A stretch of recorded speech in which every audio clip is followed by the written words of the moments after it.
Next up on the Cosmic News Network, First Contact with Joshua Putt.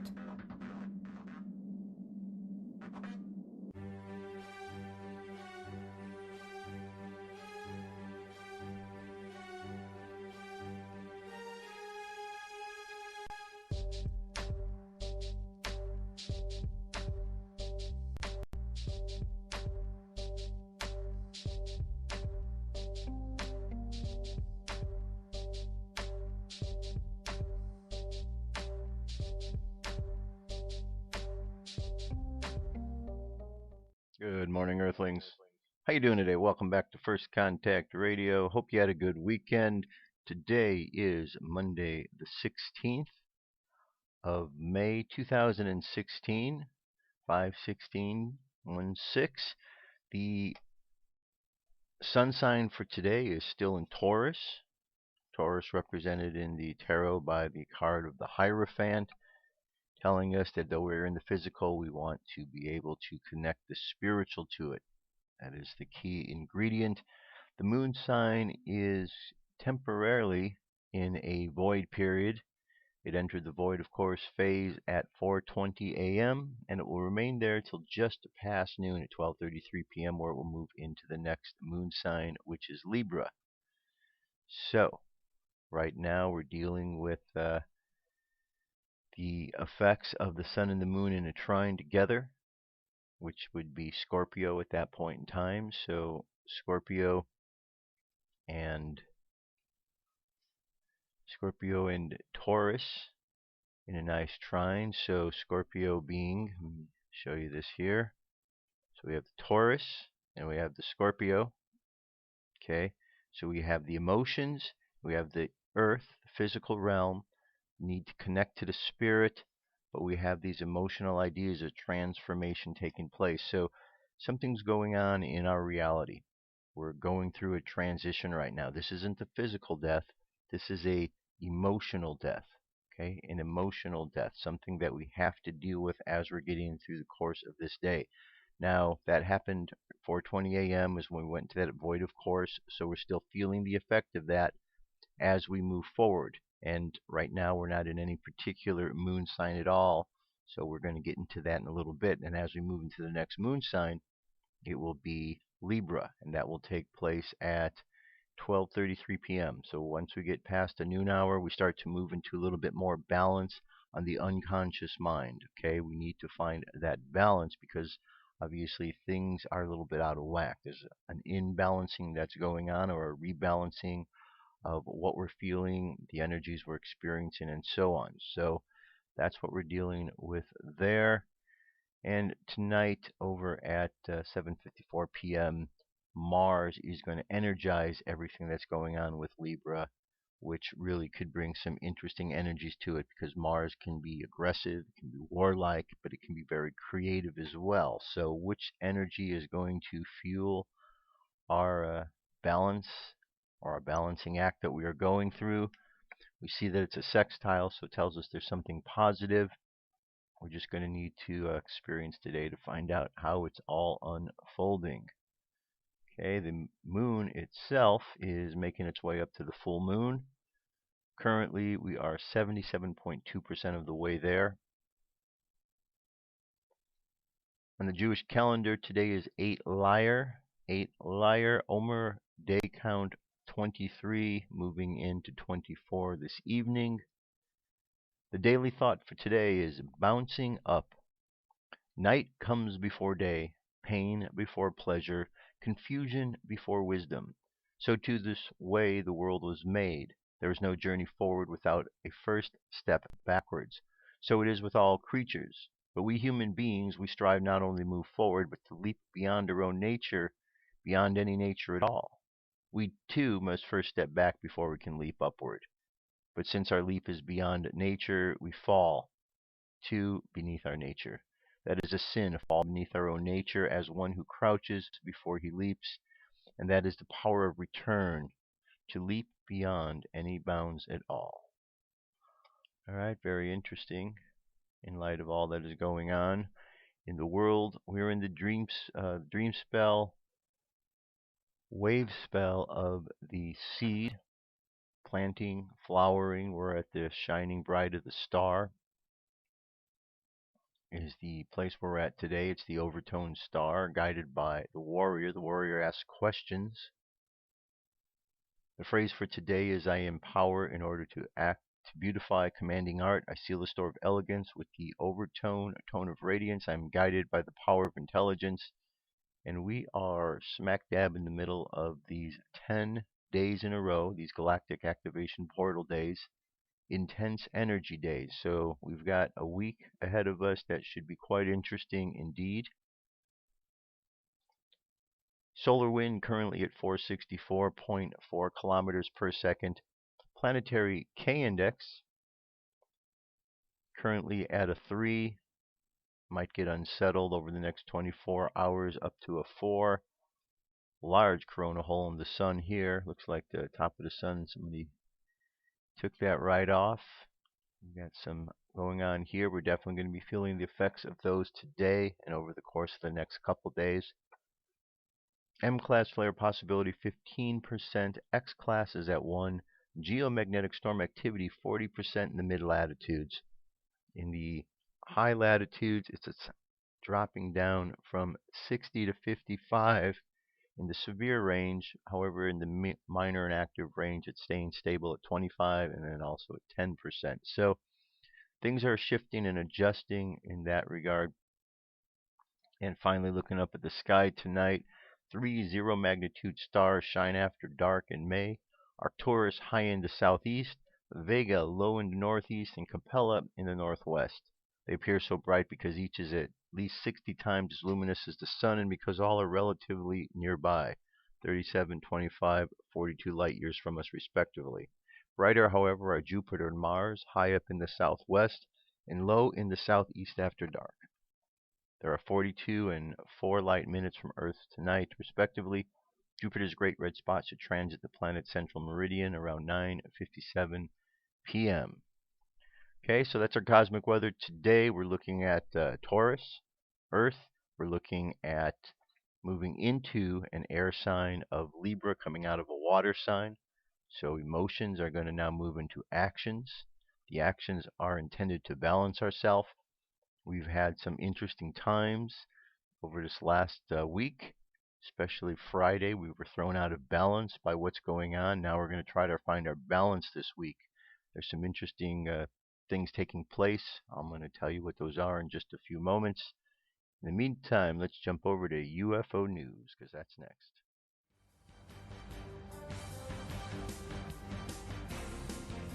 This is the UFO News with Joshua Poet. All right, Dirk, thank you very much. Today's UFO news stories, got 5 of them for you.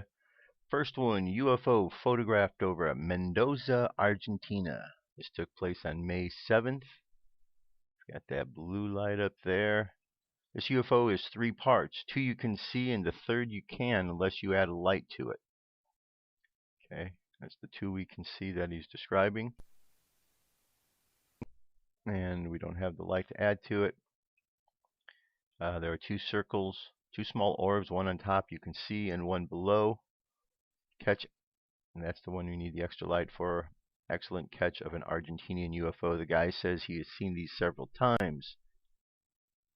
Says Argentinian UFO photographed over Manzano Historico, Mendoza. The case involves a resident of the department who claims having seen an unidentified flying object over the skies of Manzano Historica, named after the apple trees where General Jose de Martin allegedly rested after returning from his campaign in Chile. The photograph was submitted by an unnamed man, a native of the Tunisian department who works nights at Los Chacayas tourist district and was supposedly taken on Saturday night. The person told Canal 8 that he was the author of the photograph taken as he drove in the car towards Manzano. He saw a mysterious light flying in the sky. He affirmed that he frequently travels at night and repeatedly witnessed several events in the area. He was able to capture one of them and this occasion to share it with Canal 8 Digital. Alright, so that's what we have, the blue light. Many moon-sized UFOs orbiting Earth's sun. This took place the other day on the 14th. Okay, here's the objects in question up by the sun. Video was made by Moonhausen74 of YouTube. He uses the Soho NASA Sun camera.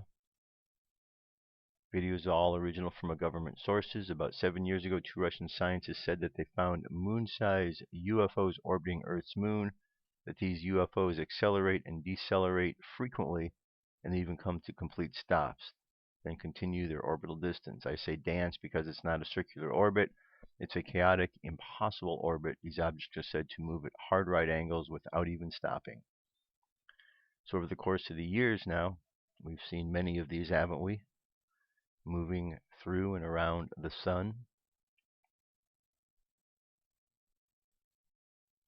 Question is, are they what we think they are or don't think they are? What are they? Story takes us back to 1959. Fighter jet attempted of intercept UFO, Redmond, Oregon. Shortly before dawn, September 24th, 1959, police officer Robert Dickerson was driving through the streets of Redmond, Oregon, when he saw a large, bright object descend over the city, stop abruptly, and hover at 200 feet. The object was low enough that nearby treetops glowed, he said. Minutes later, Dickerson drove down the Federal Aviation Administration office at the Redmond Airport. At 5:10 a.m., the FAA reported that the object to Seattle Air Force Control Center, which relayed the message to Hamilton Air Force Base in California, which scrambled 6 F-120 jets, or 102 jets to intercept the UFO. Administrator of Redmond also witnessed the event and filed an official report with the FAA. All right, in the report, he says the following is the official record on file at this facility, and is all the information contained in this record concerning the UFO sighted September 24th, 1959, taken from log of this data. Robert Dickerson, Redmond City Police reported strange bright light descending rapidly north of the state. Stetson. At several hundred feet it stopped, hovered for several minutes. He drove toward it, and it was the Princeville Highway. Turned toward the airport. At this time the light was orange, and it moved to the northeast of the station very rapidly, relocated approximately 10 miles northwest of the station, approximately 3,000 feet. Okay, so there's the report. I'll leave the link available to you. This happened back in '59. Scientists at the University of California say aliens have been living among us since the beginning of mankind. Since the beginning of mankind. Well, it depends on what the beginning of mankind is. As far as we're aware, it goes back 6,000 years to Sumerian times. But what we know is that Earth was around much longer than that, and that there has been activity down here on Earth prior to the records that we have. University of California scientist says camouflaged aliens live among us.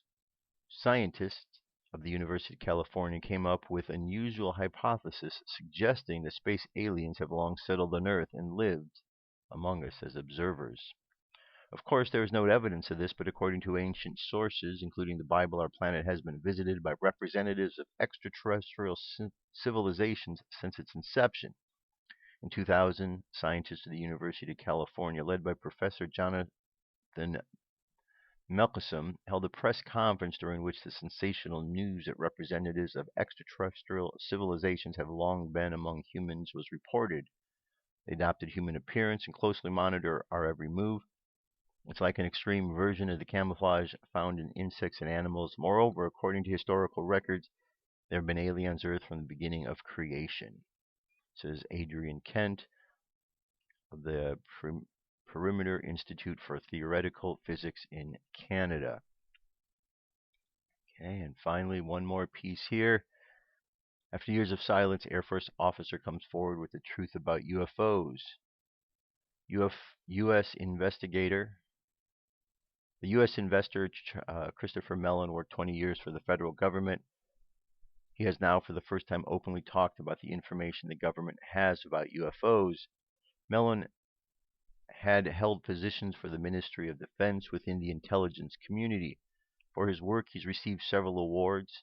He has visited Area 51 and various other bases. He became interested in UFOs as a friend. As a child, showed him a video of a huge dish-shaped golden object. He began to read books about UFOs and did a research project for his physics professor at the university. Mellon does not think Hillary Clinton will gain access to secret government programs and UFOs if she becomes president. I remember instances where employees of the White House could not get access to secret programs of the Ministry of Defense. People like Clinton years may hold high positions without ever accessing secret programs of the ministry, which mostly deal with new weapons. There were some incidents involving UFOs when Mellon worked for the government. A Navy pilot phoned him one day to say that the UFO circling a fighter. Navy did as far as it knew, had no further investigation. In addition, the radar captured 4 to 5 bright UFOs in the evening sky. Everyone was puzzled, says Mellon. No government employees showed some interest, even after the images were shown during the TV program Nightline. It was the complete lack of scientific curiosity because of political correctness, he said, frustrated. If Clinton wanted to find out the UFO topics on the bottom, the best she can do is reach out to NORAD, the military organization that oversees the U.S. airspace, and let them do the research. According to him, there are plenty of well-documented UFO sightings to establish a scientific research. There are enough data, reports by credible witnesses, videos made by trained soldiers and police officers, and radar images, said Mellon. He was particularly impressed by the UFO sighting in November 1989 in Belgium, when 13 police officers and hundreds of others saw 2 triangular craft above the land. The Belgian Air Force launched an investigation, worked with a group of scientists, and consulted the U.S. and NATO countries, but could give no clear explanation. On March 30th, 1993, more than 100 witnesses, including policemen and soldiers, saw a triangular craft above England. The object was able to shoot away from a standstill. The British Ministry of Defense concluded that an unidentified object or objects whose origin was unknown was operating over the UK. Mellon stresses that these objects were not owned by the U.S. Department of Defense. He adds that the U.S. military does not test new vessels over densely populated areas. He noted that the military is generally unwilling to investigate UFO reports, even if they come from military pilots or senior officials, such as former governor of Arizona, Fife Symington. Mellon has not seen crash saucers or captured alien technology during his career, but do want to do everything as possible to solve the UFO mystery. Together with a group of scientists and engineers, he is building a large network of monitoring stations that will collect data in areas where UFOs are observed. Then the scientific community is going to analyze the data. All right, so even he doesn't believe that Hillary is going to do anything. Look, if you believe that Hillary is going to release something, then I don't know what to tell you.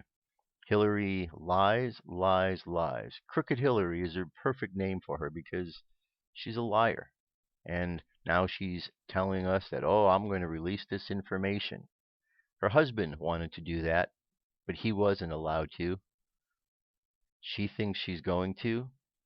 She just thinks the people in the UFO community are stupid, that's all. And so she's playing upon their interest, hoping that, well, they'll vote for me because they want UFOs to be released, and she's going to be the one to do it. Hillary's not going to do it. Hillary's a liar, so don't buy into that. And if you do, you're on your own, because I can't help you if you are caught in the system of believing people that lie to you. You know, we got to be smarter than that. We have to know when someone's lying to us. If we don't, then we've got bigger problems.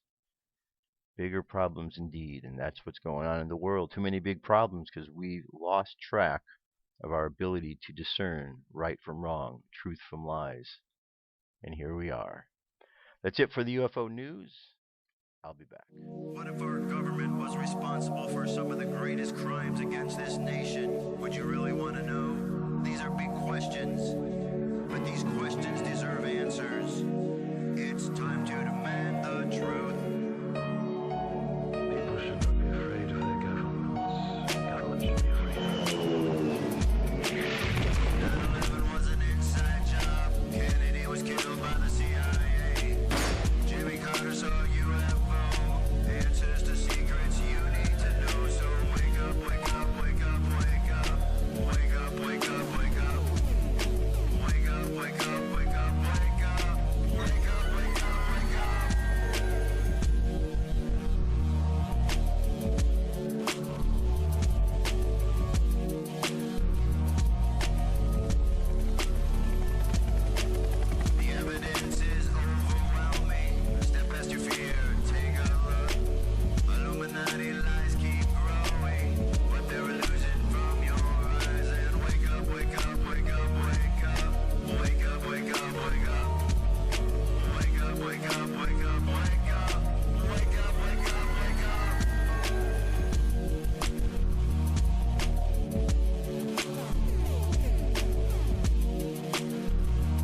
Wake up, wake up, wake up, wake up. Wake up, wake up, wake up.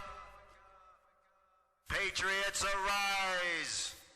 It's time to demand the truth. All right.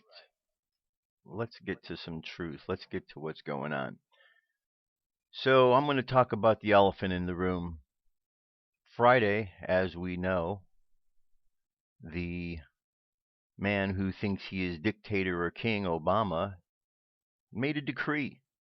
He made a decree that all across this country, from sea to shining sea, students would be able to come out of the closet and claim that they were not the gender that they were born, but they were something else. And they would be supported by the government. And anybody who criticized them would be someone that was not understanding, someone who had no compassion, someone who was simply engaging in discrimination or hate speech. Over the weekend, I haven't really heard a lot about it. Been flipping through the channels, it seems as if it's been non-existent, as if people want to ignore this issue altogether. I've talked to people over the weekend. I've talked to parents of children, grandparents of children. Quite surprising that there's a blind eye being turned to this, as if this really isn't happening, pretending that it isn't happening. But it is. This is happening, and I'm going to show you some things about it that are very, very concerning. Here's an article from Breitbart. It says Obama's transgender plan to exclude the parents. Let officials handle children's sexual problems. President Barack Obama's new gender plan for kindergarten through 12 recommends parents be secretly excluded from any decisive role when their children experiment with sexual gender identities as male or female. The exclusion of parents from their children's life and death, prosperity, or suicide teenage development is explicitly approved by Obama's Democratic Party aides in a 9-page May 13th legal directive dubbed a Dear Colleague Letter. The departments interpret Title IX to require that when a student or student's parent or guardian appropriate notifies the school administration that the student will assert an unusual gender identity that differs from the previous representation of records, the school will begin treating the student consistent with the student's gender identity. The instructions are repeated on page 8 of the 25-page guidance document issued May 13, which is intended to govern 55 million children at 100,000 schools. Parents are often the first to initiate a conversation with the school when their child is transgender, particularly when younger children are involved. Parents may play less of a role in an older student's transition. Some schools' policies recommend, with regard to an older student, that school staff consult with the student before reaching out to the student's parents. The radical big government sexual rules are being pushed even though only about 1 in 2,400 Americans have changed their name from one sex to another, according to a recent study of the 2010 census. Even pro-transgender advocates say that only 1 in 300 Americans are transgender. A 25-page guidance document is entitled Examples of Policies and Emergency Practices for Supporting Transgender Students. It provides examples on page 8 and 9 where Democrats-run school districts urge teachers to keep parents in the dark while immature children and teenagers experiment with their lifetime sexual character by pretending in public to be part of the opposite sex. Page 10 of the guidance document, Obama deputies provide more tips for hiding children's life-changing sexual experiments from their parents. However, in most schools, all kids and parents quickly will learn of a child's sexual problem because the policy urges school officials to force other students under threat of punishment to call for student by his or her name even when the student is obviously inappropriate of the child's sex. The other students will be forced to lie to themselves even in science class by using the incorrect pronouns such as he or she or what have you. Okay, so there's more to this article, but this is what's going on, folks. This is what's going on. This is real. I wish I could tell you this was a joke. Ha ha. But it's not a joke. This is real. But wait, there's more. Check this out. This story just came out last night. It says Chicago public schools are now forcing students to use requested transgender pronouns or face punishment. The left is now dictating our speech, specifically our pronoun usage. Taking a page straight out of George Orwell's 1984, the Chicago public school system released new guidelines mandating all students and employees to use pronouns and names requested by the transgender and gender nonconforming individuals or face consequences. Trans and gender nonconforming students may also use the restroom and locker rooms of their choice. The TPS system released two sets of extremely similar guidelines, one for adults, one for students. Both explicitly state that appropriate consequences will be divvied out if an individual intentionally fails to use the requested pronouns of another individual. Kindly, they gave us examples of common pronouns: they, their, ze, he, and she. Per the student guideline, the intentional or persistent refusal by students or staff to respect a student's gender identity, for example, intentionally referring to the student by a name or pronoun that does not correspond to the student's gender identity, is a violation of these guidelines. The Student Code of Conduct and Comprehensive Non-Discrimination Title IX and Sexual Harassment Policy. Such violations will result in appropriate consequences for the offending staff and students. Similarly, per the adult guidelines, the intentional or persistent refusal by school staff or students to respect an individual's gender identity is a violation of these guidelines, and the Student Code of Conduct and Comprehensive Non-Discrimination Title IX and Sexual Harassment Policy. Such violations will result in appropriate consequence for the offending staff and students. How about that one, huh? So now if your kid goes to school and he's at school and he has some secret life that he's living away from home where he is the opposite sex at school, the other students and the teachers must refer to him as that. And if they don't, they could be punished. How did we get here? How did we get to this point where we're so concerned about this particular issue? Well, one reason that I believe it is happening is because Michelle Obama is transgender. There's plenty of information available online. You can find that. There seems to be a plethora of transgender individuals that are in Hollywood and movies that we've seen. There seems to be a push that is being made between the Hollywood machine and the Washington political machine to bring this out into the public eye and to act as if this is something that is going on all across the country. Again, I ask, how did we get here? This is something that seems very bizarre. The rest of the countries around the world must be laughing at America as we speak, wondering what's gone on with us crazy Americans, that now we are deciding that people are not who they say they are. So we have males, which are he's, we have females, which are she's, and I guess that in between that, somebody who is transitioning from one to the other is just a Z, Z-E. So we have a he, a she, and a Z. I guess you can also refer to them as a they or a their. I don't know if it is appropriate. I'm just going to say and follow along with John Hopkins University that rather than catering to these students' fantasies, that we look at the students and say, and realize that there is some sort of mental disturbance that is going on that needs to be adjusted. Why is this happening? Why do we have boys that think they are girls when they can clearly see biologically that they are boys? Why are there girls who are biological girls that are claiming to be guys? Is there something more happening that we don't understand? Is this somehow related to past lives which are kind of thrown in the mix and somebody is confused because they are thinking of a past life that is bleeding through into this one when they were maybe someone of the opposite sex in another life? I don't know. All I know is there's bizarre things going on. This was announced on Friday, and today, Monday, things are just being implemented. So how long will this elephant in the room go unnoticed by the mainstream? How long is it going to go unnoticed and untalked about? It's only Monday. What's going to happen by Friday? Pretty crazy, huh?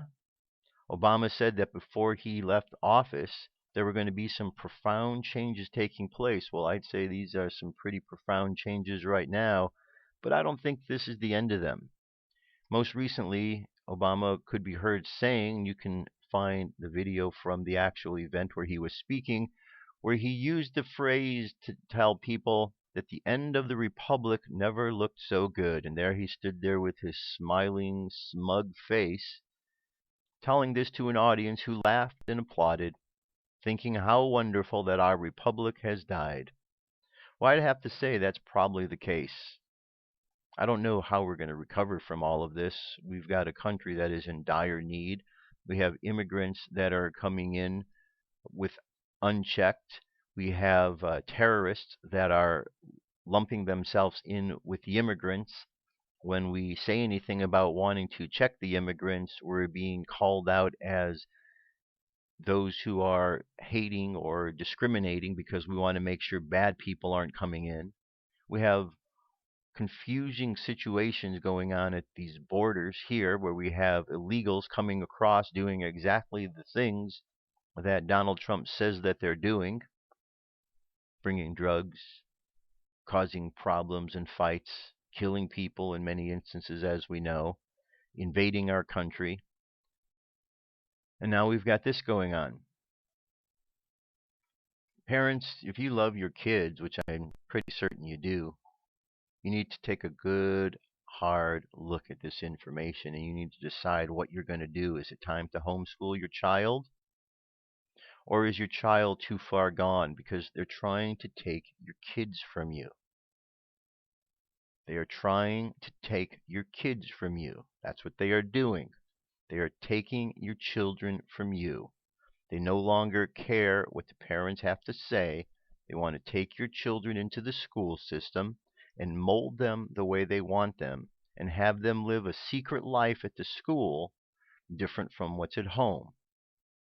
If this happens, what will occur will be a division in the family between the children and the parents. Parents are just going to become frustrated by this and not know what to do, especially the older generations, because this is not something the older generations had to deal with. So we've got a problem. We've got a big problem in this country. How are we going to get past this? I really don't know. I don't have an answer for this. All I know is this is very bizarre. How did we get here?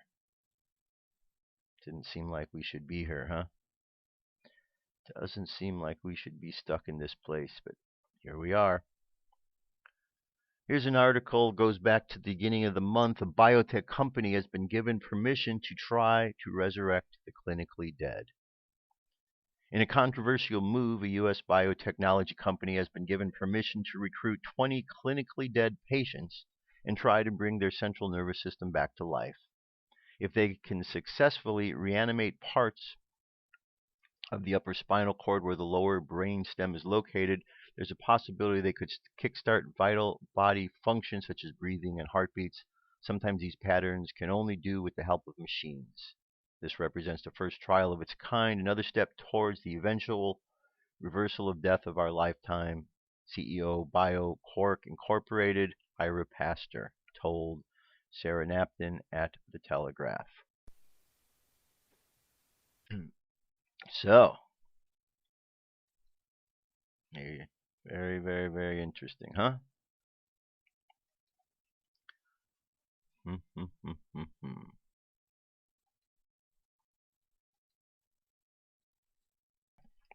There's a woman goes by the name of Baba Vanga. Baba Vanga. She's called the Blind Prophet, and she's made quite a few number of predictions that I think are very significant that we should be aware of.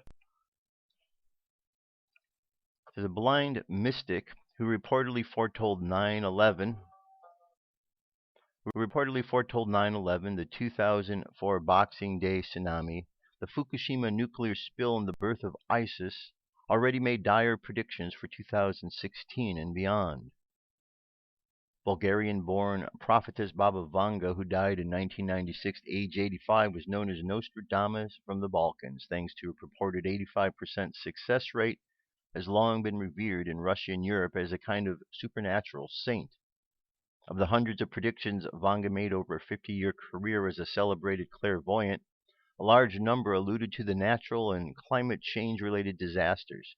She warned of melting polar ice caps, rising sea temperatures back in the 50s, decades before anyone ever heard of global warming. Her followers believe her vivid description of a huge wave that would descend on the big coast, covering people and towns and causing everything to disappear under the water, was a reference to the 2004 tsunami and earthquake, which claimed hundreds of thousands of lives across the Pacific Rim. But it's Vanga's preoccupation with the great Muslim war that has sent believers, conspiracy theorists, and Islamophobes into doomsday frenzy in recent months as the world struggles to contain the escalating threat from Islamic State and its affiliates. The chilling prophecies warn of a 2016 invasion of Europe by Muslim extremists, a conflict she predicted would begin with the Arab Spring in 2010, play out in Syria where Muslims would use chemical warfare against Europeans, and culminate in the establishment of a caliphate by 2043 with Rome as its epicenter. According to Vanga, Europe as we know it will cease to exist by the end of the next year, following the systematic elimination of entire populations, leaving the continent almost empty, a wasteland almost entirely devoid of any form of life. If that sounds drastic, consider the developments of the past year, which has seen ISIS edge perilously closer to Europe with the taking of Sirte, a key Libyan city overlooking the Mediterranean and birthplace of late dictator Gaddafi. Sirte is now an Islamic State colony operating under Sharia law. The new regime reportedly cemented its authority by staging a series of public executions during which an unknown number of people were crucified and beheaded. And ISIS continues to gain ground in Syria despite a massive bombing campaign by Allied forces. In the wake of the Paris attacks, to devotees and others consumed by fear of an impending apocalypse, it's as if Vanga's deadly prophecies are unfolding before their eyes. Baba Vanga was born Vangelia Padeva Dimitrova in Strumica, a village located at the foot of a volcanic mountain range in what was then the Ottoman Empire. According to folklore, she led an ordinary life until the age of 12, when she mysteriously lost her eyesight during a massive storm, described by some as a freak tornado. According to folklore, the youngster was flung into the air and then dashed to the ground by a powerful gust of wind. What happened next is murky, but her family reportedly found her in a terrible state several days later, her injured eyes sealed shut and encrusted with a thick layer of dust and dirt. Too poor to afford specialist care, she was relegated to a life of blindness. Vanga later stated that she had experienced her first vision during the day she was missing and believed she had been instilled with the ability to heal people and predict the future. She was able to convince others of her paranormal powers and quickly developed a cult following. She became the go-to psychic for the rich and the powerful, and admirers, among them heads of state, scientists, and historians, would come from all over the world for a few minutes of her company. She later served as an advisor to Bulgarian Communist Party leaders, some of whom allegedly exploited her gift to further their own agendas. She reportedly kept under surveillance by the country's Secret Service in her home. The scene of countless meetings with visiting foreign politicians and businessmen was reportedly bugged. Now, here's some of her predictions. The most famous Baba Vanga predictions to come true. She predicted the 1950s global warming and the 2004 tsunami. She said cold regions will become warm, volcanoes will awaken, a huge wave will cover a big coast with people and towns, and everything will disappear beneath the water. Everything will melt just like ice. Predicted in 1989, the September 11th, 2001 terrorist attack on the New York Twin Towers. Horror, horror, the American Brethren, believed to be a reference to the two brother towers, will fall after being attacked by steel birds, thought to be the two hijacked passenger planes. The wolves will be howling in a bush, believed to be the reference to the then U.S. George Bush, and innocent blood will gush. Predicted in 80, the sinking of a Russian nuclear submarine, the Kursk, in 2000. It saw the crew die horrible deaths over several days while international rescue crews tried in vain to retrieve the vessel from the depths of the ocean. Until the tragedy, people resumed Kursk. Vanga referred to was the Russian city of Kursk that was named for at the turn of the century in August 99 or 2000. Kursk will be covered with water and the whole world will be weeping over it. The election of Barack Obama. Vanga reportedly correctly predicted that the 44th President of the United States would be African American. However, she also stated that he would be the last U.S. President. We'll have to wait to see how this pans out. And then here's a list of her other predictions, as we could see here. 2016, she says Muslims will invade Europe, which will cease to exist as we know it. The ensuing campaign of destruction will last years, driving out population and leaving the entire continent almost empty. Okay, there's some more here along the way. I'm going to leave that to you, but pretty interesting. We are seeing the problems of the Muslims, right? Muslim extremists. We have all of these migrants who have entered Europe, and, well, quite frankly, they are invading. There's no other way to say it. That's exactly what they're doing. Here's another article. This one's at Yahoo. Just gets into some more information about her. But here are 13 predictions she made for 2016 and beyond. Baba Vanga had predicted that the 44th president would be African American, but she also added that he would be a last one. According to her, he would leave office at a time when the country would be in economic ruins, that there would be a huge divide between the northern and the southern states, as was the case during the American Civil War. Well, do we see any signs of civil war in this country? Do we see any signs of division going on here? Do we? Yeah, I think so. I think we do. She says Europe will cease to exist. According to Baba Vanga, the continent will cease to exist by 2016. All that will remain would be empty spaces and wasteland, nearly devoid of any form of life. She is reported to have said that the chemical weapons would be used to exterminate by extremists against Europe. Muslims will invade Europe. The blind mystic also had predicted that Muslims will invade Europe. There will be widespread destruction by extremists, which will go on for many years until the continent ceases to exist. She also had predicted that a great Muslim war will begin in Syria. She says, as per predictions, China is set to become the new superpower in 2018, bringing an end to the United States and its economy. According to her, the exploiters will become the exploited. In 2011, the International Monetary Fund also predicted that China's economy will overtake that of the U.S. in 2016, emerging as a new superpower. Okay, so what do you think of all that, huh? Muslims will be attacking, invading. It's not like it's a surprise. It's not like we didn't know. But here we are, America. Once great country has fallen. It's really kind of a shame when you think about it. It's a shame that we've allowed this to happen. Are we going to be able to move past this? I really don't know. I think this is a time that we need to get right with God and what's happening, because if we don't, then I don't know if we're going to have any other time to do so on this planet, because things are moving fast and furious. It's quite bizarre. Switching gears, here's an article about insomnia. Find info and a way to help receive insomnia. Okay, 6 small things that are messing with your sleep. By Sean Binder. You would be shocked how little things you do during the day that start to mess with your sleep. They may be small and innocuous, but there could be a reason why no matter how hard you try, you can't seem to catch enough rest. Sleep is the time of night where you subconsciously process whether or not to take down your rude coworker, and it is the time at night where we process the question, is he just not into me? We dream multiple times at night whether or not we remember them, because the rest is when our brains and bodies repair the damage that we've done throughout the day.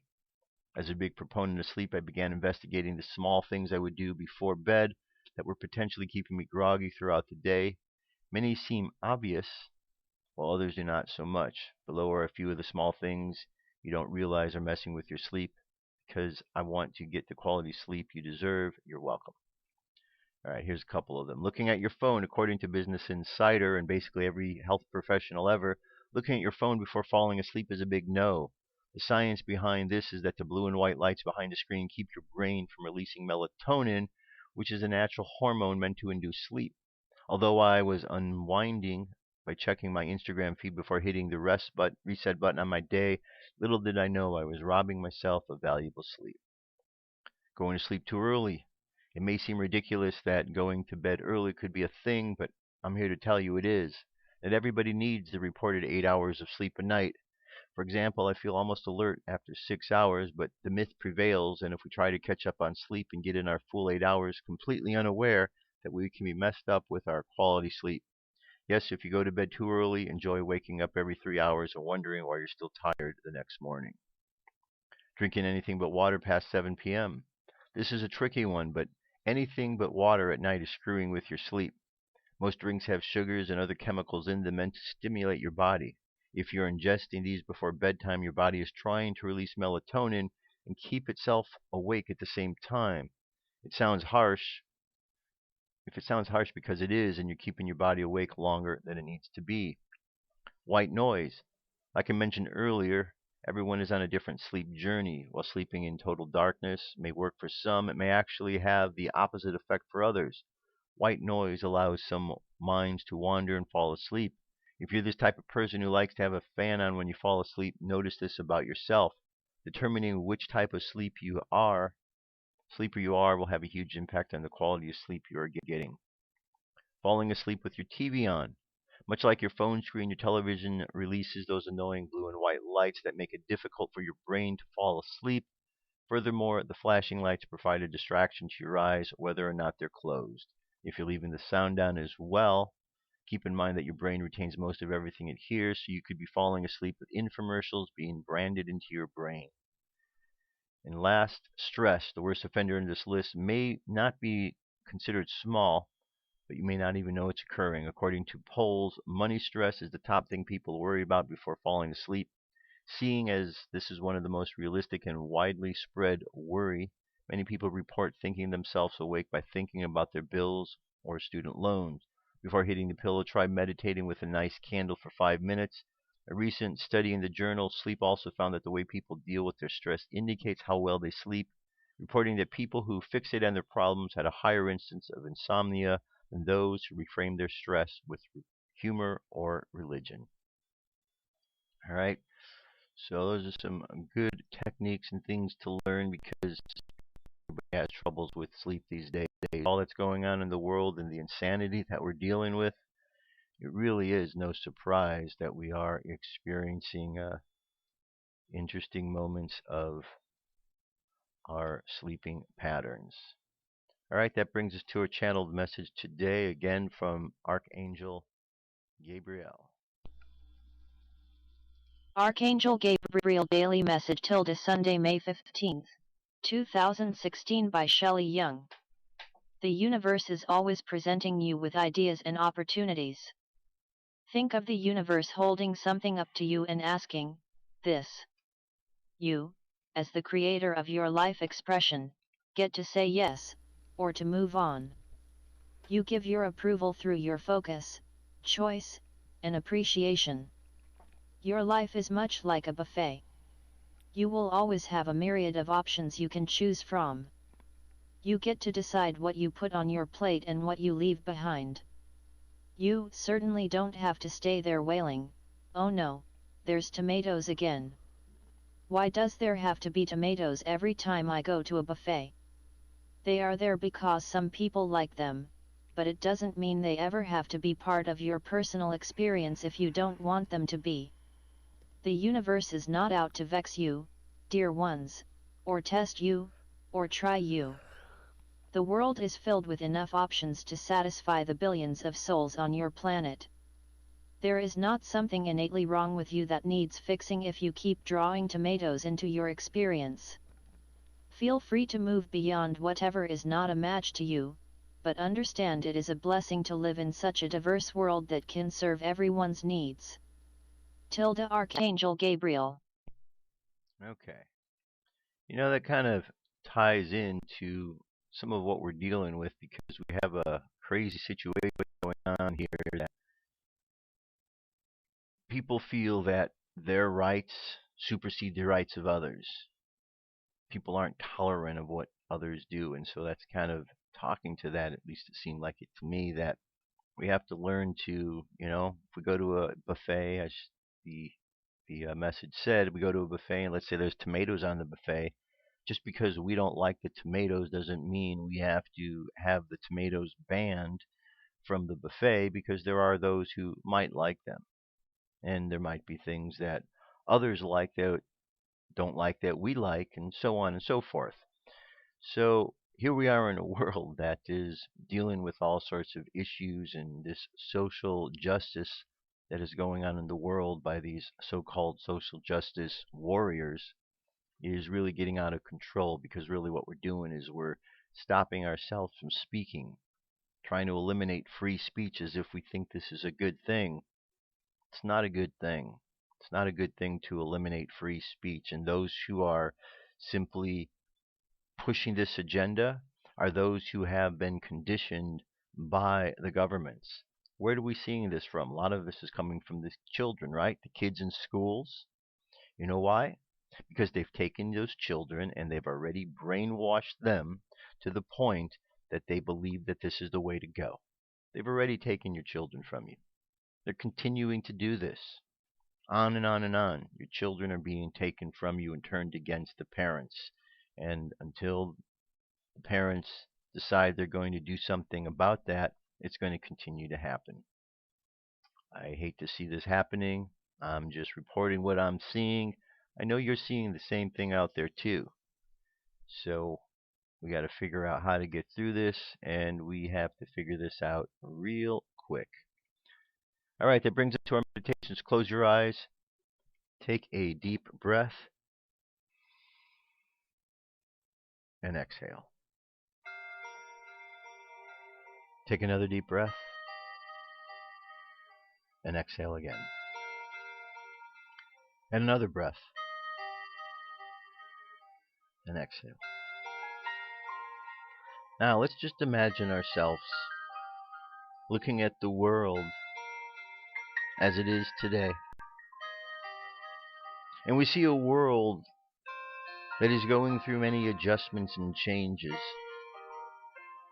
We see a world that appears to be in a state of confusion.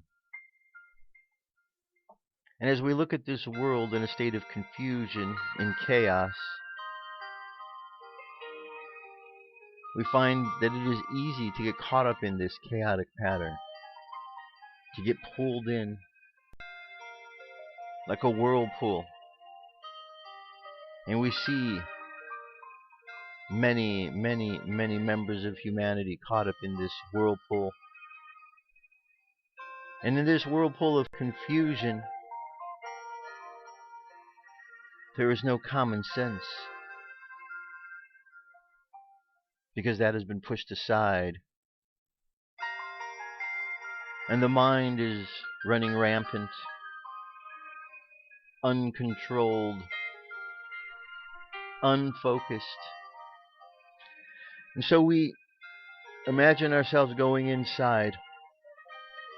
We go inside of ourselves, and there we find a peaceful place. But we feel the vibrations of chaos knocking on the door. And so we start with our own inner being by solidifying that place of silence within. And just imagine these walls of light going out, filling our body and going out and pushing away from us these distractions. And as our energy field moves out in all directions around us and creates this barrier against the chaos and confusion, we find ourselves seeing things clearly, thinking clearly, and communicating clearly. And from this place of balance, we understand that what the world needs is compassion. We understand that over the times, the distractions of life have taken us away from our sense of love and have moved us into a place of anger and hatred and violence. So we pray, Heavenly Mother, Heavenly Father, Christ that flows through us, we pray that this day our eyes may be opened to seeing clearly what is going on in the world.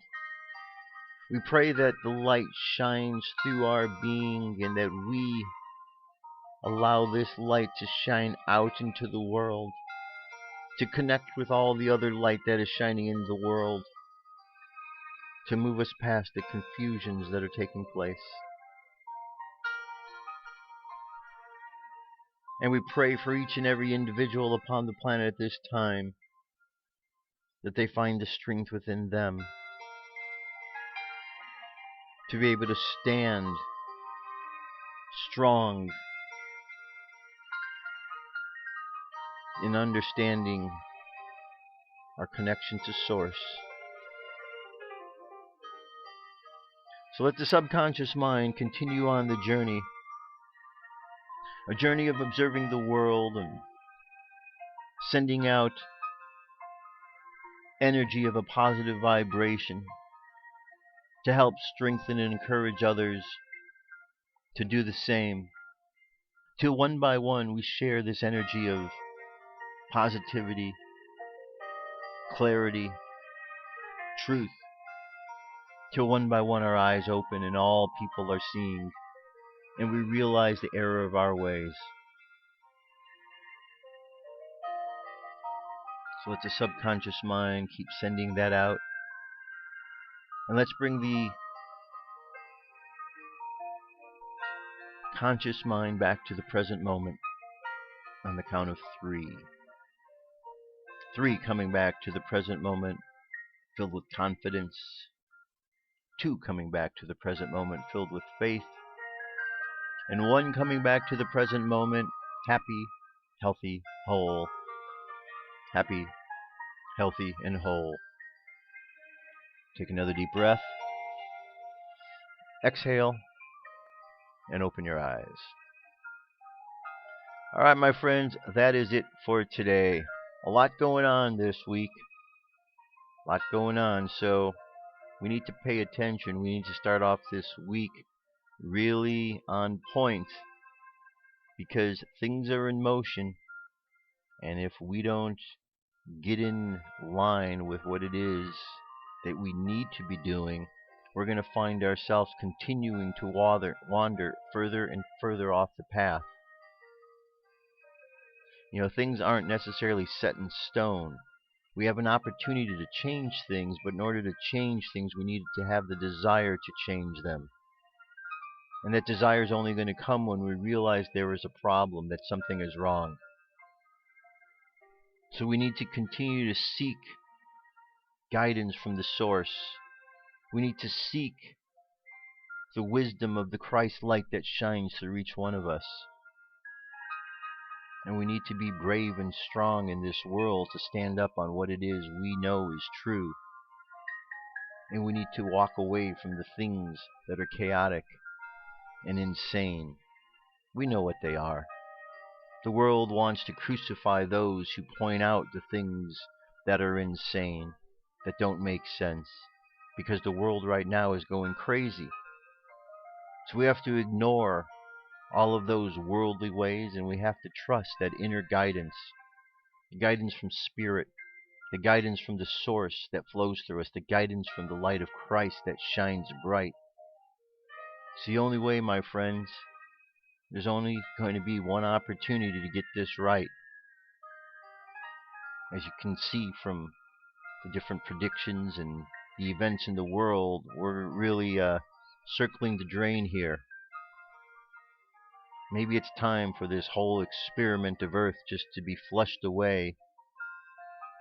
Or maybe it's time for us to rise above these issues and problems and to create something even better.